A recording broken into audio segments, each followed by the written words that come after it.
Alright gangs, welcome back to another exciting tutorial. Fash is here. So what we want to do now is that we want to take a look at what do while really means. So do while is just like an extension of while. What of if, the code I've been running on for and while is actually, the code will run if the condition is being met. So what of if probably the condition is not being met and you still want to run the code? That is why do while comes in. Let's take, for instance,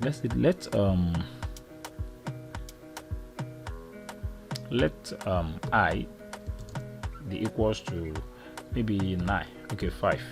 All right. Okay, 9. All right, and we say do. This is the structure of the do, and at the end of the curly brace you now say while, but you need to ensure that you terminate with semicolon. See the way I typed it.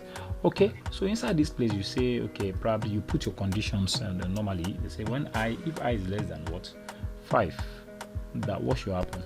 Let's say console.log.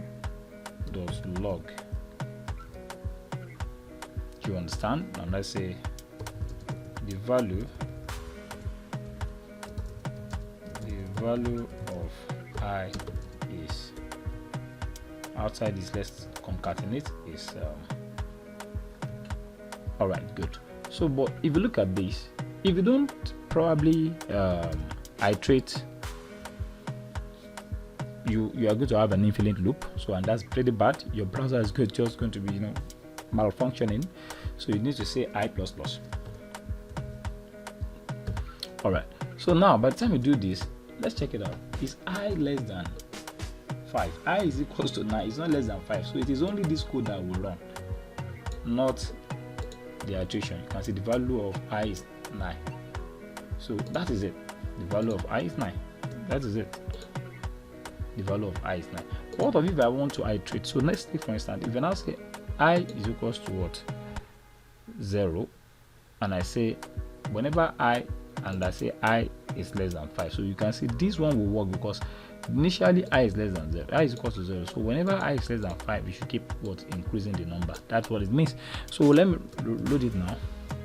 So you can see the value of I is 0, the value of I is 1, the value of I is 2, the value of I is 3, and the value of I is 4. So you can see this one really works right now, which is pretty easy. So do will still run even if the code doesn't work. That is the concept. So if you really enjoy this tutorial, I don't want to spend much time on this. I just want you to understand the concept. Like I said, don't cram code, please. If you're cramming code, you're not going to understand. All this is just for you to understand how each of these codes work. So by the time you are creating a complex application, you will find it easy for you to think and solve problem. Like I said, nobody's cramming code. We're only understanding how it works, and by the time you understand how it works, it's going to be very easy for you to build any application you intend building. Alright guys, thank you for watching, and in the next tutorial we are going to take a look at another section of control structure, which is regarded as what, if statement. Until then, see you, bye for now.